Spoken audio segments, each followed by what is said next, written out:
후흑학. 후흑의 도는 쉽고도 어렵다. 일반인의 어리석음은 누구라도 쉽게 알 수 있다.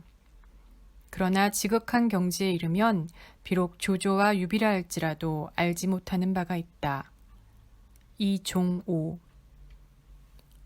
후흑을 한마디로 정리하기는 어렵습니다. 하지만 쉽게 글자 자체의 의미로 본다면 얼굴이 두껍다는 후와 속이 시커멓다는 흑으로 이루어진 단어로 면후심흑을 줄여 후흑이라고 이릅니다. 작가 이종호는 후흑을 이용해 사리를 도모하면 후흑을 사용할수록 인격은 더욱 비루해지고 후흑을 이용해 공리를 도모할 경우 인격은 더욱 고매해진다 하였습니다.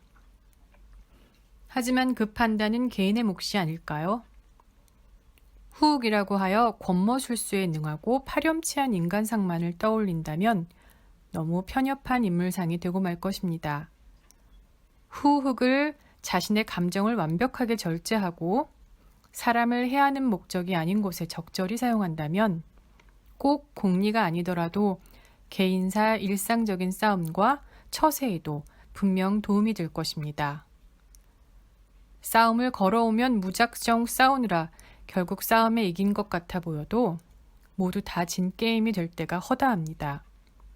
손자병법에서도 상지상이라 하여 싸우지 않거나 피하는 것이 가장 좋은 전법이라 하였습니다.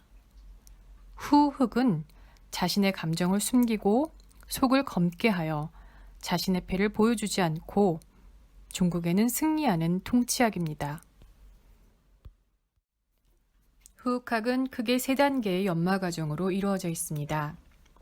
그 첫 단계는 낚아죽이 성벽처럼 두껍고 속마음이 숫덩이처럼 시커먼 소위 후여 성장 흑여 메탄의 단계입니다.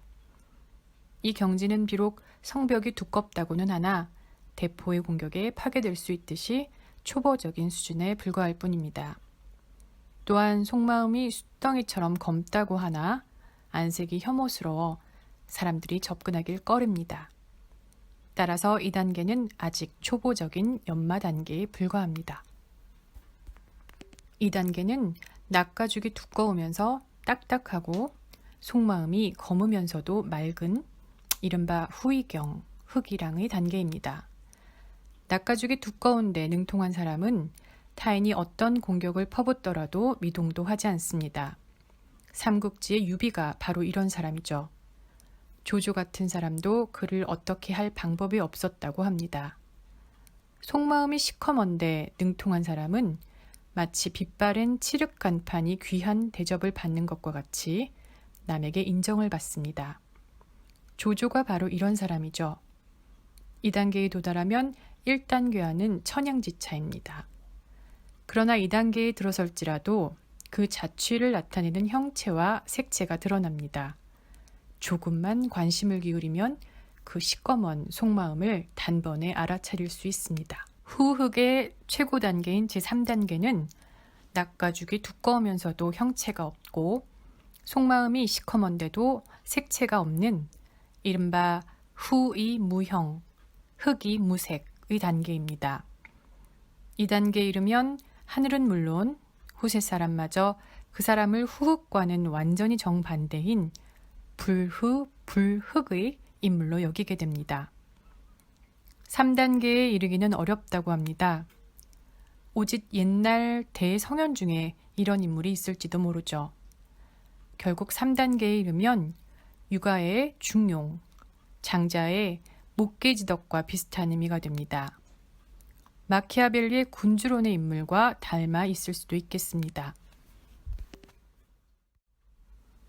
장자의 최고 후흑 방식인 목계지덕을 좀 더 자세히 살펴보면 목계란 나무로 만든 닭이란 뜻으로 장자 달생편, 싸움닭의 우화에 나오는 이야기입니다. 기원전 8세기 중국 주나라의 선왕은 닭싸움을 매우 좋아했다 합니다. 그러던 어느 날 왕은 기성자라는 이름의 투계조련사에게 최고의 싸움닭을 만들어 달라고 했습니다. 40여일이 지나 조련이 끝나자 기성자는 왕에게 이제 된 것 같습니다. 상대방이 아무리 소리를 지르고 위협해도 반응하지 않습니다. 완전한 편안함과 평정심을 찾았습니다. 다른 닭이 아무리 도전해도 미동도 없습니다. 마치 나무로 만든 목개와 같습니다. 이젠 어떤 닭이라도 바라보기만 해도 도망칠 것입니다. 라고 대답하였다는 이야기입니다. 목개란 결국 어떤 상황에도 민감하게 반응하지 않고 교만과 조급, 그리고 공격적인 눈초리를 완전히 평정한 사람의 모습입니다. 후흑의 최고고봉에 있는 사람처럼요. 후흑으로 최고 소통의 무기인 평정심을 키워보는 것은 어떨까요?